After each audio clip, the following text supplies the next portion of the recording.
नमस्कार,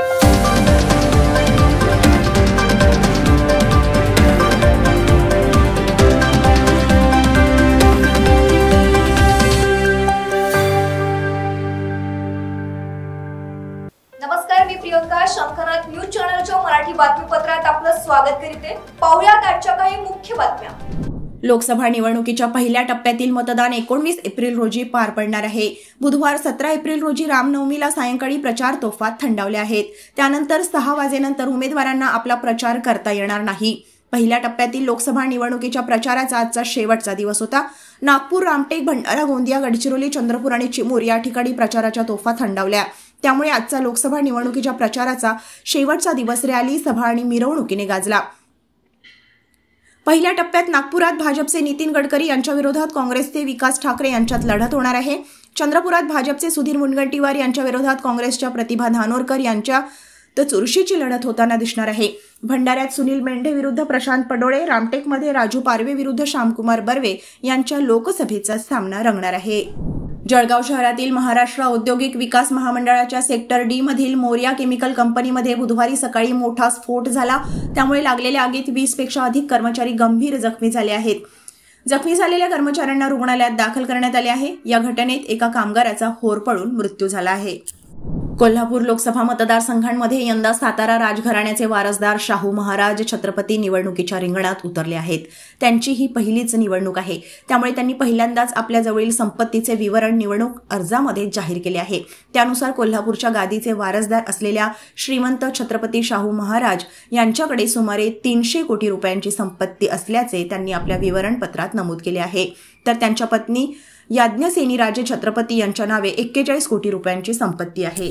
बुधवार 17 एप्रिल रोजी रामनवमीला सायंकाळी प्रचार तोफा थंडावल्या। प्रचारासाठी हा शेवटचा दिवस असल्याने सर्वपक्षीय उमेदवारांनी दणकून प्रचार केला।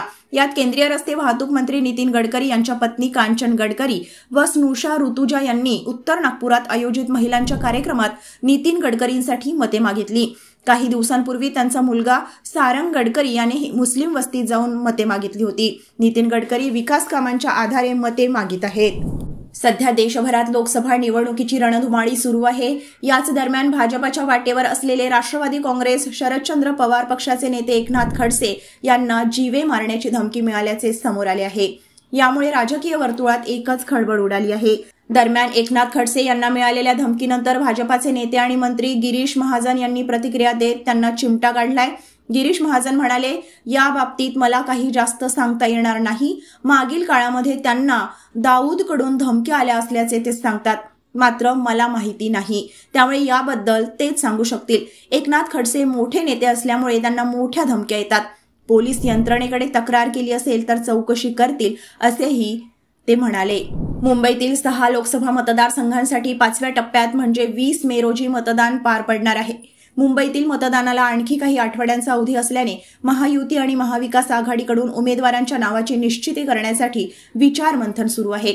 उत्तर मध्य मुंबई या लोकसभा मतदारसंघात मागील 10 वर्षांपासून भाजपच्या पूनम महाजन या खासदार आहेत। मात्र भाजपने यंदाच्या निवडणुकीसाठी अद्याप त्यांच्या नावाची घोषणा केलेली नाही। महाजन यांच्याबाबत मतदारसंघात असलेल्या नाराजीच्या पार्श्वभूमीवर भाजपकडून नवा उमेदवार मैदानात उतरवण्यासाठी प्रयत्न सुरू असल्याचे समजते।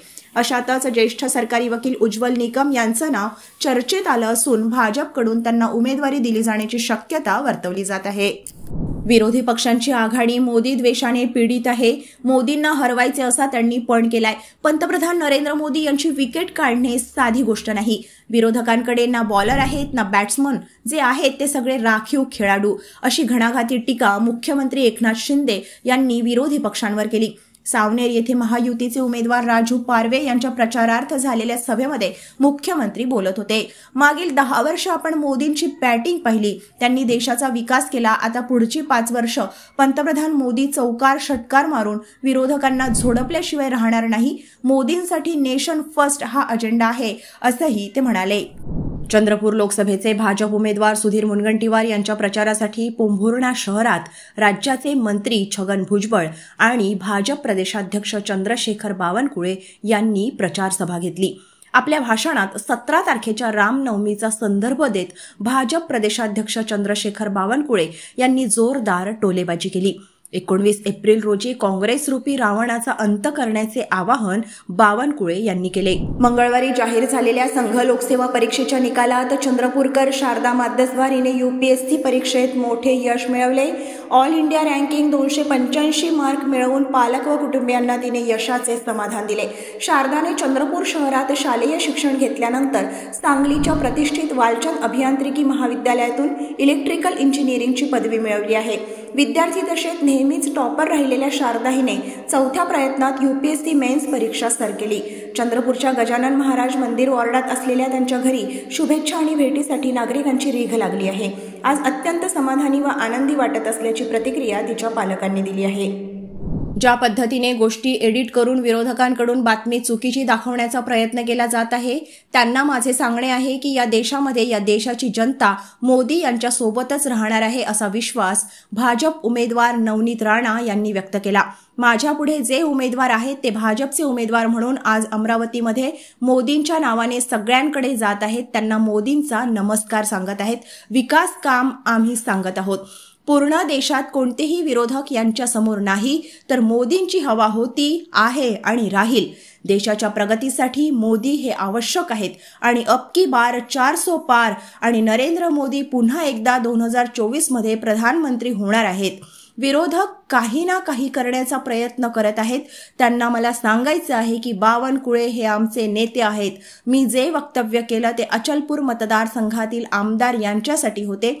विरोधकांनी हे करण्यापेक्षा लोकांच्या हितासाठी आपण बोललं पाहिजे, असे नवनीत राणा म्हणाल्या। श्रीरामनवमीच्या निमित्ताने बुलढाणा शहरासह जिल्हाभरात विविध कार्यक्रमाचे आयोजन केले जाते। त्याच निमित्ताने श्रीरामनवमी उत्सव समितीच्या वतीने श्रीरामनवमीच्या पूर्वसंध्येला बुलढाणा शहरात शोभायात्रेचे आयोजन करण्यात आले होते। त्यामध्ये महिलांनी मोटारसायकल रॅली काढत शहर प्रदक्षिणा घातली। या मोटारसायकल रॅलीमध्ये हातामध्ये भगवे ध्वज आणि फेटे बांधून महिलांनी सर्वांचे लक्ष वेधले। यावेळी जय श्रीरामच्या घोषणेने बुलढाणा नगरीत दुमदुमून निघाली आहे। तसेच उद्याला भव्य शोभायात्रेचे आयोजन करण्यात आले असून या शोभायात्रेत श्रीराम भक्तांनी आणि बुलढाणाकरांनी सहभागी व्हावे असे आवाहन आयोजकांच्या वतीने करण्यात आले आहे। तर हे होतं आजचं बातमीपत्र। पुन्हा भेटूयात पुढील बातमीपत्रात। तोवर बघत राहा शंखनाद आवाज सत्याचा। नमस्कार।